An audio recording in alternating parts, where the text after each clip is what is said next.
بسم الله الرحمن الرحيم الذين يبلغون رسالات الله ويخشونه ولا يخشون أحدا إلا الله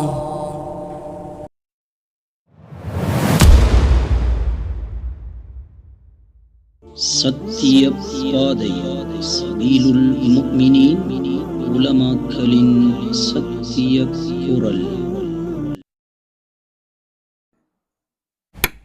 அல்ஹம்துலில்லாஹி ரப்பில் ஆலமீன் வஸ்ஸலாத்து வஸ்ஸலாமு அலா அஷ்ரஃபில் அன்பியாஇ வல் முர்ஸலீன் நபியினா முஹம்மதின் வ அலா ஆலிஹி வ ஸஹ்பிஹி அஜ்மஈன் வத்தாபிஈன லஹும் பிஇஹ்சானின் இலா யௌமிddin அம்மா பஅத்.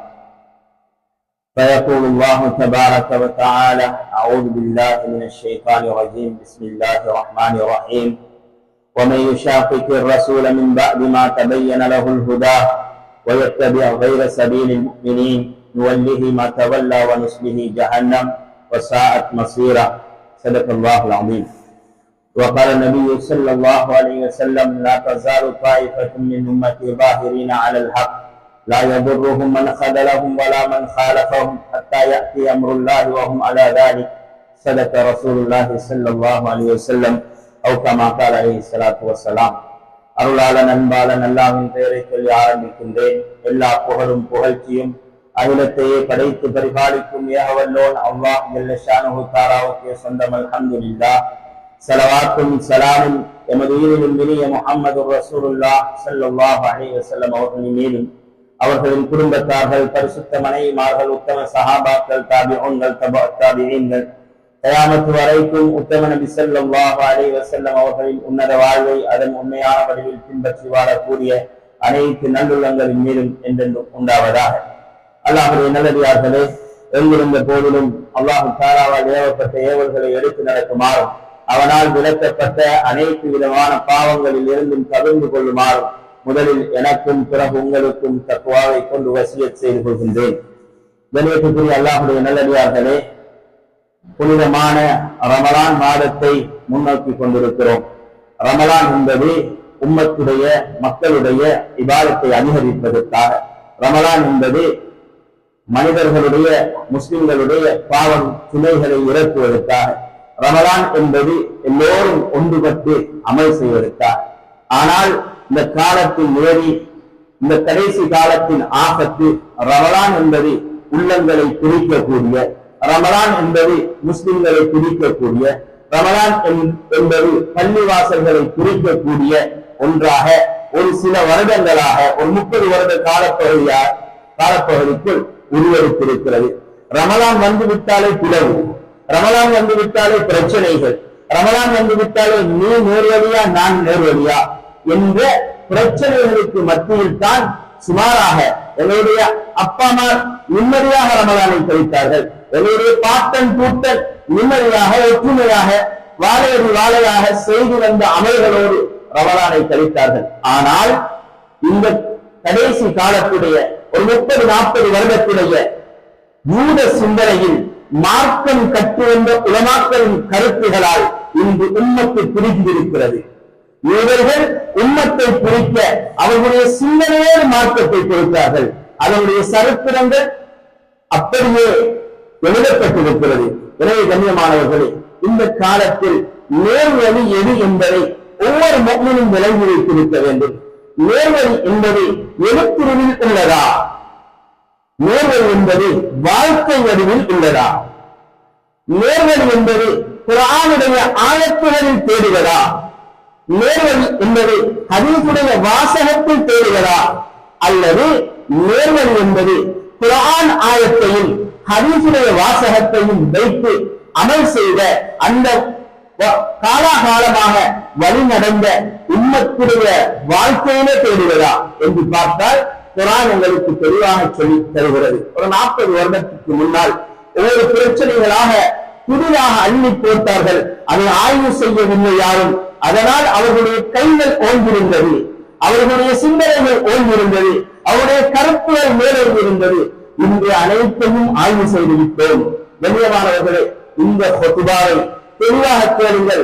இந்த குத்பாவின் ஒவ்வொரு வார்த்தைகளுக்கும் நாம் பொறுப்பு.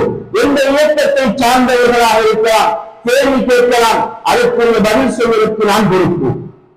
அது இன்றாக இருக்கலாம் அல்லது அதற்குரிய ஏற்பாட்டை செய்து நீங்கள் குத்பாவிலே இந்த விடயங்கள் எல்லாம் பேசுவீர்கள், இதிலே நாங்கள் கேள்வி கேட்க வேண்டும் என்று யாருக்காவது சந்தேகங்கள் இருந்தால் நீங்கள் அழைக்கும் இடத்திற்கு வருவதற்கு மனம் திறந்திருக்கிறேன்.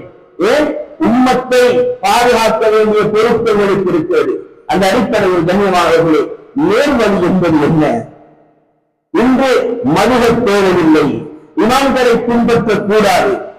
நான் ஆரம்பத்திலே ஒரு சவாலை முன்வைத்து என்னுடைய தலைப்புக்கு வருகிறேன். 241 அஹ்மத் பின் ஹம்பல் ரஹ்மத்துல்லாஹி வஃபாத்தாகிறார்கள். ஹிஜ்ரி 241 அஹ்மத் பின் ஹம்பல் ரஹ்மத்துல்லாஹி வஃபாத்தாகிறார்கள்.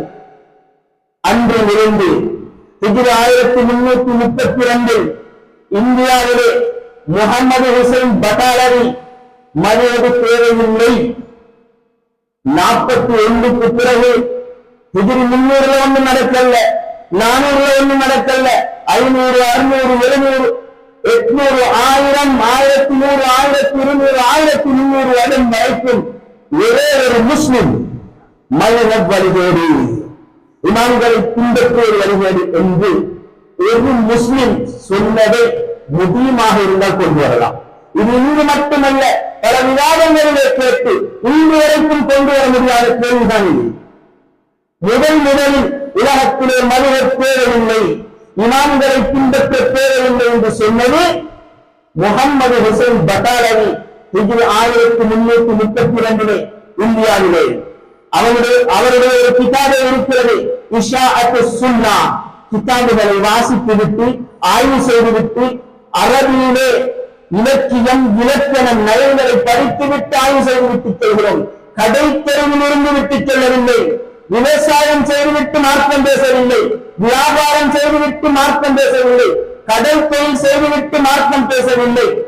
கண்ணியமானவர்களே, மார்க்கத்துடைய ஒவ்வொரு ஆயத்துடைய வடிவங்கள் என்ன, அதனுடைய நாசிக் என்ன, மன்சூக் என்ன, அதனுடைய சட்டத்திட்டங்கள் என்ன, இமாம்கள் எங்கிருந்து எந்த ஆதாரத்தை எப்படி எடுத்தார்கள் என்ற ஆய்வுகளை எல்லாம் பேசி பேரிவிட்டு பேசுகிறோம்.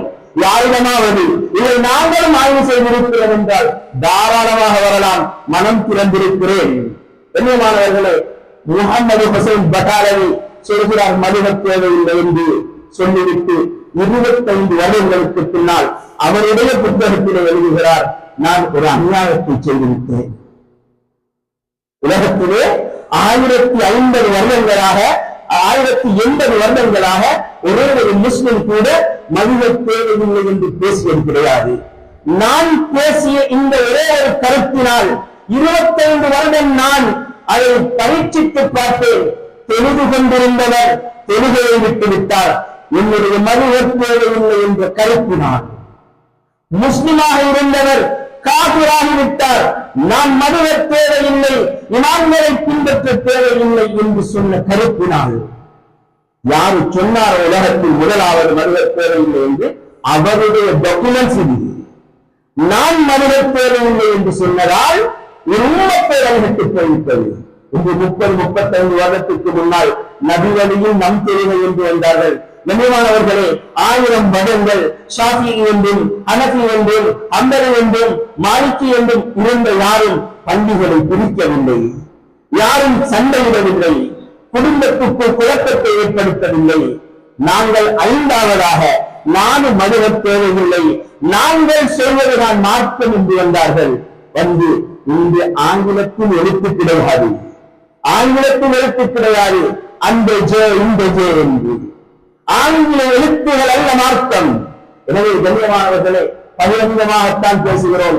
இது இன்ஷா அல்லாஹ் இந்த குத்பா முழு இளைஞரிடம் ஒளிபரப்பப்படும் என்கிறது எந்த மாற்று கருத்தும் இல்லை. எந்த நாட்டிலே எந்த ஒரு மனிதரும் வரலாம், நாங்கள் எந்த அழைப்பாலும் வரவும் அதாவது நாங்கள் ரெடியாக இருக்கிறோம். இன்ஷா அல்லாஹ் மதுஹப் தேவையா இல்லையா என்று பேசுவது இதைவிட தெளிவாக எனக்கு பேச முடியாது. அவ்வளவு மனம் திறந்திருக்கிறோம். இது என்ன பிரச்சனை தெரியுமா? எங்களுடைய கல்வி நிர்வாகங்கள் பாவம். 8 தொழுகிற பள்ளியில ஹஜரத் 8க்கு ஆதாரம் காட்டுங்க அனுமதி கொடுத்திருக்கிறார்கள். 20 தொழுகிற பள்ளியில 20க்கு ஆதாரம் காட்ட போனா அதை பேசவான ஊர்ல பிரச்சனை வரும். அப்ப உங்களோட பள்ளியில 20 நிப்பாட்டுங்க. குனூத் தேடுற பள்ளியில குனூத்துக்கு ஆதாரம் காட்டின ஹஜரத் குனூத்தை பேசவான ஊர்ல பிரச்சனை வரும். ஏன் பிரச்சனை வருது? எல்லோரும் குனூத் தேடுறவர்கள் தானே கேட்கிறார்கள். பிரச்சனை போவதாக இருந்தால் அவன் குனூத்துக்கு சார்பில்லாதவராக இருப்பான். எனவே கண்ணியமானவர்களே, தெளிவாக விளங்குங்கள். ஏன் மதுஹப் வந்தது? குர்ஆனை உங்களுக்கு விளங்க முடியுமா? குர்ஆனிலே ஒரு ஆயத்து இருக்கிறது. அந்த ஆயத்துடைய தமிழ் அர்த்தத்தை உங்களுக்கு தருகிறேன். தமிழ் அர்த்தத்தை தருகிறேன். நீங்கள் கியாமத் வரைக்கும் அந்த ஆயத்தின் தமிழ் அர்த்தத்தை நேரடியாக பின்பற்றுவீர்களாக இருந்தால் நீங்கள் வழிகேட்டில் தங்கியிருப்பீர்கள். பின்பற்றியது குர்ஆனைத்தான், குர்ஆனுடைய ஆயத்தைத்தான். ஆனால் கியாமத் வரைக்கும் வழிகேட்டில் இருப்பீர்கள். கொஞ்சம் ஓவராத்தான் வழங்கும். குர்ஆனை பின்பற்றினால் வருகிறா, கண்ணமு திறந்து கொண்ட ஆயத்தை பின்பற்றினால் வருகிறது. குர்ஆனிலே வருகிறது, ஒரு கணவர் இறந்து விட்டால் கணவருடைய வீட்டிலே 1 வருடம் இத்தா இருக்க வேண்டும் மனைவி. இந்த ஆயத்தின் அர்த்தத்தை பின்பற்றியுள்ளார். 1 வருடம் இத்தா இருக்க வேண்டும் என்று குர்ஆன் ஆயத்து இருக்கிறது. மத்தாஅனில் ஹவம், இந்த ஆயத்து யாராவது பின்பற்றினால் அவர் கியாமத் வரைக்கும் வருகிறது.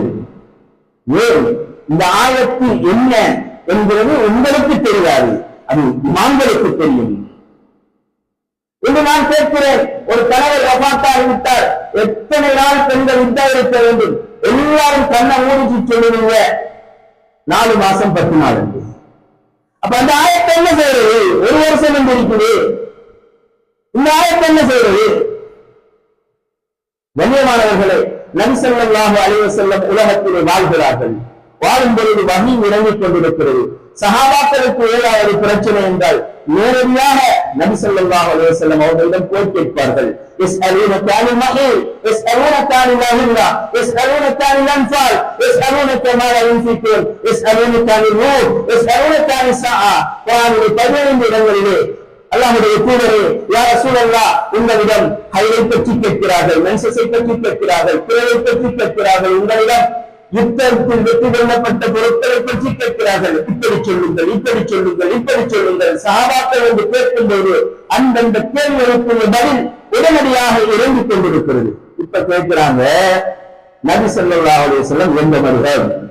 இது ஒரு புத்திசாலித்தனமான கேள்வியா? இது மதத்தனமான கேள்வி.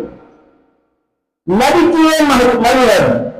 என்ன பிரச்சனை என்றாலும் வகி இறங்கிக் கொண்டிருக்கிறது. அவர் ஷாஃபி இமாமை பின்பற்ற வேண்டுமா? ஷாஃபி நபிக்கு பின்னால் நபி ஸல்லல்லாஹு அலைஹி வஸல்லம் போக வேண்டுமா? கேட்கிறாங்க. நபி ஸல்லல்லாஹு அலைஹி வஸல்லம் என்ற மதுஹப், அபூபக்கர் சித்திக் ரலியல்லாஹு அன்ஹு என்ற மதுஹப். நபியும் இருக்கிறார்கள், வஹியும் இருக்கிறது. ஏன் மதுஹப்? அங்கு மதுஹப் தேவையில்லை. கண்ணியமானவர்களே, நபி ஸல்லல்லாஹு அலைஹி வஸல்லம் உலகத்தை விட்டு பிரிகிறார்கள். நபி ஸல்லல்லாஹு அலைஹி வஸல்லம் உயிரிடம் இருந்த காலத்தில் குர்ஆன் ஒன்று சேர்க்கப்படவில்லை. நாங்கள் இந்த கேட்கிறோம், குர்ஆனுக்கு நுக்தா வச்சது நபி அல்ல, தாக்கு 2 குத்து வச்சது நபி அல்ல, பாக்கு மேல ஒரு குத்து வச்சது நபி அல்ல. இந்த நுக்தா இல்லாத குர்ஆன் தான் இருந்தது. அப்ப நுக்தா வச்சது யாரு? அது இது அல்ல. நபியின் வஃபாத், 4 கலீஃபாக்களின் வஃபாத், அலி ரலியல்லாஹு அன்ஹு வஃபாத், உஸ்மான் ரலியல்லாஹு அன்ஹு அவர்கள் வஃபாத், எல்லா சஹாபாக்களின் வஃபாத் ஆகின பிறகுதான் தாக்கு 2 குத்து வச்சது. இதை சொல்லுங்க, விஜயத்துண்டு 2 குத்து ஏவந்துச்சு. கண்ணியமானவர்களே, நபி ஸல்லல்லாஹு அலைஹி வஸல்லம் அவர்கள் எப்பயாவது குர்ஆனை ஒன்று சேர்த்தாங்கன்னா நபி ஸல்லல்லாஹு அலைஹி வஸல்லம் 30 ஜுஸ்வாக எங்களுக்கு தரல, இந்த 116 சூறாவாக எங்களுக்கு தரல. கண்ணியமானவர்களே, நபி ஸல்லல்லாஹு அலைஹி வஸல்லம் அவர்களுடைய வஃபாத்துக்கு பின்னால் சில யுத்தங்களிலே காரிமார்கள், குர்ஆனை மனநமிட்ட ஹாஃபிஸ்கள் கொல்லப்பட்டார்கள். உமர் ரலியல்லாஹு அன்ஹு அவர்கள் அபூபக்கர் சித்திக் ரலியல்லாஹு அன்ஹு அவர்களிடம் போய் சொன்னார்கள், அமீருல் முஃமினீன், குர்ஆனை ஒன்று சேர்ப்போம். இந்த வார்த்தையை பாருங்கள். கைஃப தஃஅலு ஷைஅன் லம் யஃஅல்ஹு ரசூலுல்லாஹ், அல்லாஹ்வுடைய தூதர் செய்யாததை நாங்கள் எப்படி செய்வது? இதை கேட்கிறாங்களே, இது ஓதுனாங்களா, இது ஓதுனாங்களா? இதே கேள்வியைத்தான் யார் கேட்டது?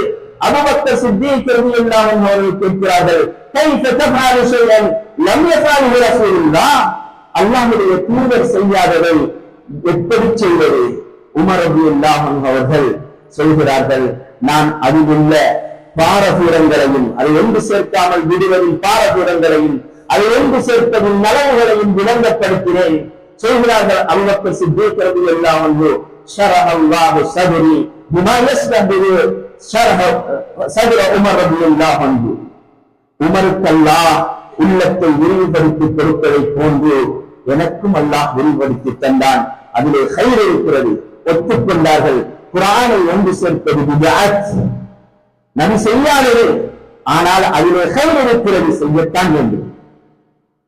இரண்டு பேரும் போகிறார்கள். ஸைத் இப்னு சாபித் ரலியல்லாஹு அன்ஹு அவர்களிடம் போய் கேட்கிறார்கள், குர்ஆனை ஒன்று சேர்ப்போம், உங்களை வைத்துத்தான் ஒன்று சேர்க்க வேண்டும், நீங்கள் தான் நபியுடைய காலத்திலே வஹியை எழுதியவர்கள்.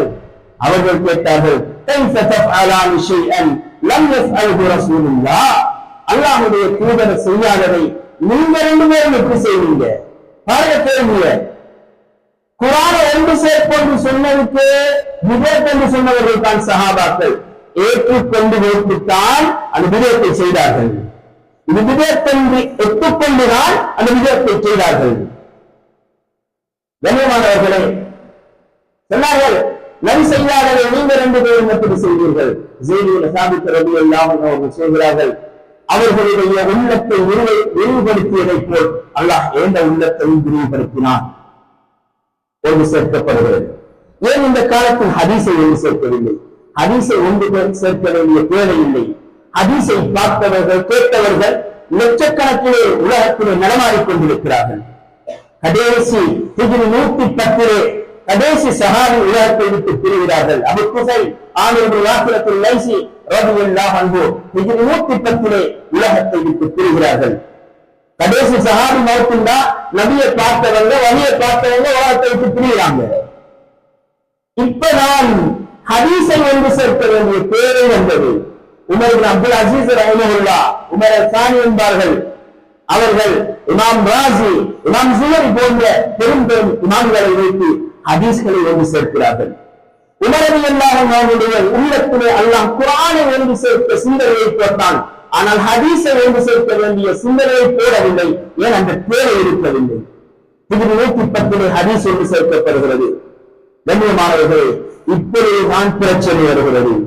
அப்பொழுது புகாரி கிடையாது, அப்பொழுது முஸ்லிம் கிடையாது, அப்பொழுது திருமதி கிடையாது, நஸஈ இப்னு மாஜா அபூ தாவூத் கிடையாது. எதுவுமே இல்லாத நேரத்தில் அந்த காலத்திலே ஹதீஸ்கள் மரப்பட்டைகளிலும் எலும்புகளிலும் மிருகங்களுடைய தோள்களிலும் எழுதப்பட்டிருக்கிறது. லட்சக்கணக்கான ஹதீஸ்கள். ஒரு ஹதீஸை பார்த்தா நபி ஸல்லல்லாஹு அலைஹி வஸல்லம் அவர்கள் நின்று கொண்டு சிறுநீர் கழித்தார்கள் என்று இருக்கிறது. இன்னொரு ஹதீஸை பார்த்தா நபி ஸல்லல்லாஹு அலைஹி வஸல்லம் அவர்கள் நின்று கொண்டு சிறுநீர் கழிக்கவில்லை என்று இருக்கிறது. ஒரு ஹதீஸை பார்த்தால் அல் மாஉ மினல் மா, ஒரு மனிதன் இன்னொரு வாழ்க்கையிலே ஈடுபடுகிறான், இடையில எழுந்து வந்து விடுகிறான், அவனுக்கு இன்னும் அதாவது இந்திரியம் வெளிப்படவில்லை, இவன் குளிக்க தேவையில்லை என்று இருக்கிறது. இன்னொரு ஹதீஸை பார்த்தால் இதா காத ரஜுல் பைன ஷஅபிஹா அர்பா ثم ஜஅதஹா ஃபகத் வஜத الغسل فإن لم ينزل, ஒருவன் தன்னுடைய மனைவியோடு இன்னொரு வாழ்க்கையில் ஈடுபட்டாலே இந்திரியம் வெளிப்படவில்லை என்றாலும் குளிக்க வேண்டும் என்று இருக்கிறது. ஒரு ஹதீஸிலே வருகிறது, லா ஸலாத்த லிமன் லம் யக்ரா பிஉம்மில் குர்ஆன், யார் சூரத்துல் ஃபாத்திஹா ஓதவில்லையோ அவன் இமாமாக இருக்கலாம், மாமமாக இருக்கலாம், பணியத்திலாம், ஜமாத்தாக தொழலாம், இதை கூட அமைந்திருக்கிறது. இன்னொரு ஹதீஸிலே பார்த்தால் மன் கான லஹு இமாமுன் ஃபகிராஅத்துஹு இமாமு கிராஅத்து லஹு, இமாமுக்கு பின்னால் நின்று தொழுத சூரத்துல் ஃபாத்திஹா ஓத தேவையில்லை என்று இருக்கிறது. ஒரு ஹதீஸிலே வருகிறது, நபி ஸல்லல்லாஹு அலைஹி வஸல்லம் அவர்கள் சொல்கிறார்கள், நீங்கள் கிப்லாவை பின்னோக்கி சிறுநீர் கழிக்க வேண்டாம் என்று. இப்னு உமர் ரலியல்லாஹு அன்ஹு சொல்கிறார்கள், நபி ஸல்லல்லாஹு அலைஹி வஸல்லம் கிப்லாவை பின்னோக்கி சிறுநீர் கழித்தார்கள் என்று. குர்ஆனிலே வருகிறது 4 திருமணம் தான் முடிக்க வேண்டும் என்று. ஆனால் நபி ஸல்லல்லாஹு அலைஹி வஸல்லம் 11 திருமணங்கள் முடித்தார்கள். ஒரு ஆயத்திலே வருகிறது 1 வருடம் இத்தா இருக்க வேண்டும் என்று. இன்னும் ஒரு ஆயத்திலே வருகிறது 4 மாதம் 10 நாள் இத்தா இருக்க வேண்டும் என்று. ஒரு ஆயத்திலே வருகிறது தலாக் சொல்லப்பட்டதன் 3 குரு இத்தா இருக்க வேண்டும் என்று. குரு என்ற 3 சுத்தங்களா, 3 மாதவிடாய் காலங்களா? அரபு ஆராதியிலே தேடி பார்த்தால் 2 அர்த்தமும் இருக்கிறது. இப்பொழுது ஒரு மனிதன் என்ன செய்வான்? நான் உங்களிடம் ஹதீஸை தருகிறேன், என்ன செய்வீர்கள், எந்த ஹதீஸை எடுப்பீர்கள், எந்த ஹதீஸை விடுவீர்கள்? கண்ணியமானவர்களே, ஒரு ஹதீஸ் ஸஹீஹா லஈஃபா, ஒரு ஹதீஸை ஸஹீஹ் லஈஃப் என்று பார்ப்பது எப்படி? இந்த அடிப்படை குர்ஆனில் இருந்து எடுத்தார்கள். இன்று எடுக்கிறதாலும் அந்த ஹதீஸ் லஈஃப். யாரு சொன்னது? குர்ஆன்ல வந்து லஈஃப், ஹதீஸ்ல வந்துட்டா எந்த இமாம பின்பற்ற வேணாம் என்று சொல்கிறீர்களோ அந்த இமாம் தான் உலகத்துக்கு உசூல் கொடுத்தவர்கள். அப்துல் ரஹ்மான் இப்னு மஹ்தி ரஹ்மத்துல்லாஹ் எழுதுகிறார்கள், இமாம் ஷாஃபி ரஹ்மத்துல்லாஹ் அவர்களுக்கு ஒரு கடிதம், குர்ஆன்ல ஹதீஸ்ல இருந்து எப்படி ஆதாரம் எடுப்பது, எப்படி சட்டம் எழுதுவது. அப்துல் ரஹ்மான் இப்னு மஹ்தி ரஹ்மத்துல்லாஹ் கேட்கிறார்கள், ஒரு ஹதீஸை ஸஹீஹ் லஈஃப் என்று பிரிப்பது எப்படி? உலகத்திலே முதல் பேசியது இமாம் ஷாஃபி ரஹ்மத்துல்லாஹ் அவர்கள் தான், வேறு யாரும் பேசவில்லை. உலகத்துக்கு உசூல் கொடுத்த இமாம் இமாம் இமாம் புகாரி ஷாஃபிஈ மذهب, இமாம் திர்மிதி ஷாஃபிஈ மذهب, இமாம் நசாயி ஷாஃபிஈ மذهب, இமாம் இப்னு மாஜா ஷாஃபிஈ மذهب, இமாம் அபூ தாவூத் ஹம்பலி மذهب, இமாம் இப்னு ஹஜர் அஸ்கலானி ஷாஃபிஈ மذهب, இமாம் கஸ்ஸாலி ஷாஃபிஈ மذهب, இமாம் நவவி ஷாஃபிஈ மذهب, இமாம் ராஃபிஈ ஷாஃபிஈ மذهب. ஷாஃபிஈ மذஹப் மட்டுமல்ல, 4 மذஹபில் ஒன்றை பின்பற்றாதவன் மார்க்கத்தில் இருந்து வெளியாகியவன் என்று இஜ்மாவான கருத்து இருக்கிறது. ஆயிரக்கணக்கான இமாம்களுடைய முஹத்திஸீன்களுடைய மார்க்க அறிஞர்களுடைய கருத்தை நான் கொண்டு வருவேன். மذஹபை பின்பற்றாதவன் வழிகேடும். ஒரு ஆண்டு அல்ல, ஆயிரக்கணக்கான இமாம்களுடைய கருத்தை நான் கொண்டு வருவேன். மذஹபை பின்பற்றாதவன் வழிகேடு என்று தைரியம் இருந்தால் ஒரே ஒரு முஸ்லிமுடைய கருத்தை கொண்டு வாருங்கள், மذஹபை பின்பற்றுபவன் வழிபடும். இதை விட மذஹபை விளங்கப்படுத்த எனக்கு தெரியாது. விளங்கிக்கோங்க கண்ணியமானவர்களே. எனவே மذஹப் என்பது என்ன, இமாம்களை ஏன் பின்பற்ற வேண்டும்? தெளிவான ஆதாரம் உள்ள மذஹபும் இல்லை, இமாமும் இல்லை. குர்ஆனுடைய ஆயத்துகளும் ஹதீஸுடைய வாசகங்களும் பலவிதமாக தெரியும். ஒரு ஆயத்தில் வருது, அகீமுஸ் ஸலா, தொழுங்க, நம்மள தொழுகிறோம், அசர தொழுகிறோம். இது யாரும் மதுமன் சொல்லிக் கொள்ளல, இமாம் சொல்லிக் கொள்ளல, நேரடியாக குர்ஆனை பின்பற்றோம். ஏன் அகீமுஸ் ஸலா என்ற வார்த்தையில் கருத்து வேறுபாடு கிடையாது, தொழத்தான் சொல்கிறது. வலா தக்ரபு ஸினா, விபச்சாரம் செய்யாதீங்க. இந்த ஆயத்துடைய அர்த்தத்தை பார்த்தாலே உங்களுக்கு விளங்கும், விபச்சாரம் ஹராம். களை எடுக்காதீங்க, ஆயத்துடைய அர்த்தத்தை பார்த்தால் உங்களுக்கு விளங்கும், களை எடுக்கிறது ஹராம். இந்த இடத்துல அல்லாஹ் தஆலா குர்ஆன்ல சொல்றான், ஒரு கணவர் மௌத்தாகினால் 4 மாசம் 10 நாள் இத்தா இருக்கணும். இந்த இடத்துல யார்கிட்ட கேட்டாலும் சொல்லுவாங்க 4 மாசம் 10 நாள்.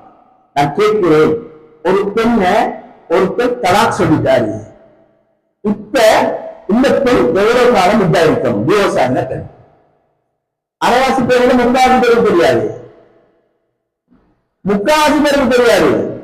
நீங்க சரி சொல்ல யாருங்க, 3 சுத்தங்கள் இருக்கணும். நான் கேட்கிறேன், 3 சுத்தம் சொன்னது யாரு? நீங்க 3 மாதவிடாய் காலம் என்னங்க? நான் கேட்கிறேன், 3 மாதவிடாய் காலம் சொன்னது யாரு?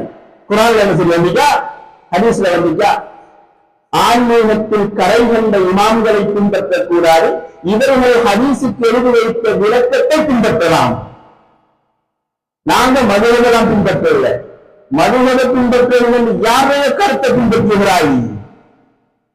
நான் என்னுடைய சொந்த கருத்தை எழுதி வைத்திருக்கிறேன். ஆன்மீகத்தின் கரை கண்ட இமாம்களை பின்பற்ற முடியாது. ஆனால் இந்த காலத்துல பொறுப்பும் புரட்டும் எல்லா விடயங்களோட வாழ என்னுடைய கருத்தை பின்பற்றுங்கள் என்று கூறி அழைக்கிறேன். இது ஆச்சரியமாக இல்லையா? யாரெல்லாம் யூடியூப்லையும் பேஸ்புக்லையும் நீங்க பெருசா நினைச்சு கொண்டிருந்தீங்களோ அவங்க அவ்வளவு பேரையும் நாங்க பேசியிருக்கிறோம். நாங்க பகிரங்கமா விவாதத்துக்கு அழைத்திருக்கிறோம். விவாதம் கூடாது என்று யாரும் சொல்ல வேணாம். ஷாஃபிஈ இமாம் விவாதம் செய்வதில் மிக திறமை உள்ளவர்கள். ஷாஃபிஈ இமாம் எந்த போய் விவாதத்துக்கு உட்கார்ந்தாலும் அவங்க தான் வெற்றி பெறுவாங்க. ஏன்? அவ்வளவு குர்ஆன் ஹதீஸ்ல ஆழமான அறிவு உள்ளவங்க. ஒவ்வொரு ஒவ்வொரு சொல்லும் அறிந்தவர்கள் இமாமுனா ஷாஃபிஈ ரஹ்மத்துல்லாஹ். மார்க்கத்தைக் கொள்ளுங்கள், ஷாஃபிஈ மதுஹபை பின்பற்றுவதை பெருமை அடித்துக் கொள்ளுங்கள். நான் ஒரு ஷாஃபிஈ. ஷாஃபிஈ ரஹ்மத்துல்லாஹ் சொல்கிறார்கள், உலகத்திலே மதுஹபை பின்பற்றுவது தான். நான் சுருக்கமா சில விஷயங்களை சொல்லிட்டு போறேன். இன்ஷா அல்லாஹ் நீங்க ஏற்பாடு செஞ்சீங்கண்டா மதுஹபுங்கிறது ஒரு 40 நிமிஷத்துல விளங்கப்படுத்துற ஒரு விஷயம் இல்லை. உங்களுக்கு புரியுற மாதிரி சில விடயங்களை தொட்டு காட்டுகிறேன். இல்லை மதுஹபை பற்றி நாங்கள் உங்களிடம் கேள்வி கேட்க வேண்டும் என்றால் ஏற்பாடு செய்யுங்கள், உட்காருகிறோம். நாங்கள் ஓடி எடுக்கக்கூடியவர்கள் அல்ல. நாங்கள் யூடியூபிலும் பேஸ்புக்கிலும் பேசிவிட்டு ஒருங்கிறவர்கள் அல்ல. நாங்கள் முன்னால் உட்கார தயாரானவர்கள்.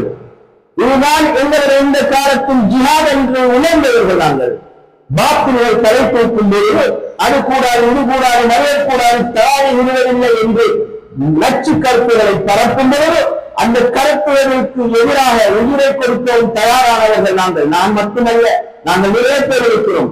நினைத்துக் கொண்டிருக்கிறார்கள் இதுக்கெல்லாம் ஆதாரம் இல்லை என்று. வாருங்கள் பேசுவோம், வாருங்கள் பேசுவோம். எனவே கண்ணியமானவர்களே, இதை நான் ஏன் வாருங்கள் வாருங்கள் என்றால் உங்களுக்கு கொடுக்கிற சவால் அல்ல இது. இது இன்ஷா அல்லாஹ் முழு இளைஞருக்கும் இந்த கொத்துதா போக போகுது. அவங்களுக்கு கொடுக்கிற சவால். யாராவது இல்ல நீங்க பேசுனது திறந்தா வாங்க பேசுவோம் இன்ஷா அல்லாஹ். நாங்க தயாராக இருக்கிறோம். கண்ணியமானவர்களே, பொதுமக்களுக்கு கொண்டு சொல்கிறேன், 10 வருஷம் 15 வருஷம் முக்கியமான தக்குவா உள்ள உலமாக்களிடம் ஓடி வந்தவர்களுடைய கருத்தை விட்டுவிட்டு யாரோ சொல்கின்ற கருத்துக்களை எடுக்காதீர்கள். கடைப்பிரிவுகளில் பேசுவார்கள், வேலைத்தளங்களில் பேசுவார்கள். இந்த கருத்துக்களை எடுத்து கூப்பிடுவா இல்லையாமே, குழுக்கு இல்லையாமே, ஒரு ஆளுமை வைத்துக் கொள்ளுங்கள். இப்படி ஒரு கருத்து சொல்கிறார்கள், என்ன செய்வது ஹசரத்? ஆளுங்களின் பின்னால் போங்க. நீ பாருங்க, ஆரம்ப காலத்துல ஒரு 30 வருஷத்துக்கு முன்னால தலை தூக்கி இருந்தாங்க, இன்றைக்கு சின்ன பின்னமா இருக்காங்க. யாரெல்லாம் நாங்கள் மட்டும்தான் நேர்வழி என்றோமோ அவர்களே சொல்கிறார்கள், எங்களோட குரூப்ல இருந்து போனேன், இவன் வழிவழி. 30 வருஷத்துக்கு பின்னால நாங்கள் எல்லோரும் நேர்வழி என்பவர்கள் இன்று நீ வழி இருக்கிறார்கள், நீ நரகவாதி என்கிறார்கள். ஆனா மதுஹபை பின்பற்ற யாரும் 1000 வருஷமாக இந்த மதுஹபுல உள்ள ஹனஃபி மதுஹபுல உள்ள ஆளை பார்த்து நாங்க யாரும் சொல்லல நீ வழிவழி. அது இமாமுனா அபூ ஹனீஃபா ரஹிமஹுல்லாஹ் ஆய்வு, அதையும் நாங்கள் ஏற்றுக்கொள்கிறோம். இது ஹம்பல் மதுஹப், அஹ்மத் பின் ஹம்பல் ரஹிமஹுல்லாஹ் அவர்களுடைய ஆய்வு, அதையும் ஏற்றுக்கொள்கிறோம். ஆனா நாங்க இருக்கிறோமே இந்த ஷாஃபிஈ மதுஹப், இது சாதாரண மதுஹப் அல்ல, எல்லா ஆதாரங்களையும் உள்ளடக்கியது. சிலர்கள் சொல்வார்கள், உங்களுடைய ஷாஃபிஈ இமாமை சொல்லியிருக்கிறார்கள், சஹீஹான ஹதீஸ் இருந்தால் அதுதான் இந்த மதுஹப். இந்த கருத்துக்கு செவத்தில் அதிகம் சொன்னாங்களே, இந்த கருத்துக்கு இந்த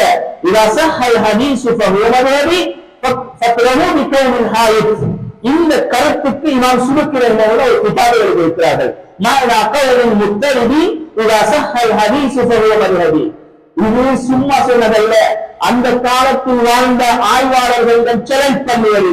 என்னுடைய மதுஹப் ஒரு நாளும் சஹீஹான ஹதீஸுக்கு முரணாக இருக்காது, முடியும் என்றால் கொண்டு வாருங்கள் என்று இமாம் ஷாஃபி ரஹிமஹுல்லாஹ் சேலஞ்ச் பண்ணியத இப்ப தூக்கி அதை மட்டும் கலப்பி எடுத்து உங்களுடைய இமாமே சொல்லிட்டாங்களே. சமாளித்த கருத்தில் முடியும் என்றால் என்னுடைய சஹீஹான ஹதீஸுக்கு புறம்பாக இருக்கிறது, எதிராக இருக்கிறது என்று நீங்கள் தைரியம் இருந்தால் கொண்டு வாருங்கள் என்று அவர்கள் வாழ்ந்த காலத்தில் உள்ள ஆய்வாளர்களிடம் சவாலித்த கருத்தை இன்று எடுத்து வைத்துக் கொண்டு உங்களுடைய இமாமே சொல்லிட்டாங்களே. இதெல்லாம் போற கண்ணியமானவர்களே, அஹ்மத் அராபி பாஷா உங்களுக்கு தெரியும், ஜமியத்துலமாவுடைய அந்த பழைய அட்ரஸ்ல ஓராபி பாஷா இருக்கும். அது ஓராபி பாஷா அல்ல, அது அஹ்மத் அராபி பாஷா. மிஸ்ரில் இருந்து நாடு கடத்தப்பட்டவர் இலங்கைக்கு. அந்த காலத்தில் இலங்கை ஜசீரத்துல் யாக்கூத் என்ற பெயரிலே அழைக்கப்பட்டது. மாணிக்க தீவு, சரண் தீப் என்ற பெயர் அதுதான். சரண் என்றால் மாணிக்கம், தீப் என்றால் தீவு. எனவே சரண் தீப் என்கிறது மாணிக்க தீவு. இந்த இலங்கைக்கு நாடு கடத்துவார்கள் வேறு நாடுகளில் இருந்து. அப்படி வந்தவர் தான் அஹ்மத் அராபி பாஷா. அவர்கள் சொல்கிறார்கள், நான் 1988 வருகிறேன். 1888 இலங்கைக்கு வந்தேன். ஒரு 100 வருஷத்துக்கு முன்னால், 150 வருஷத்துக்கு முன்னால் கொழும்பில் 10 வருடம் இருந்தேன். கொழும்பில் 10 வருடம் இருந்துவிட்டு கண்டி பகுதிக்கு போனேன் 1898 போகும்போது கண்டியுடைய முழு ஜனத்தொகை 20,000 பேர்.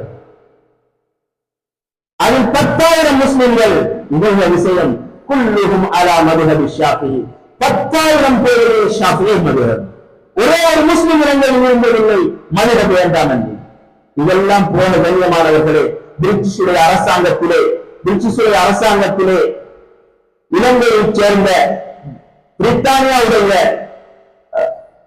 கவர்னர் அலெக்சாண்டர் ஜான்சன் அவருடைய புத்தகத்திலே ஒரு கடிதத்தை பதிவு செய்யப்பட்டிருக்கிறது. அசீப் ஹுசைன் என்பவர் சரண்தீப் என்ற ஒரு புத்தகம் எழுதியிருக்கிறார்.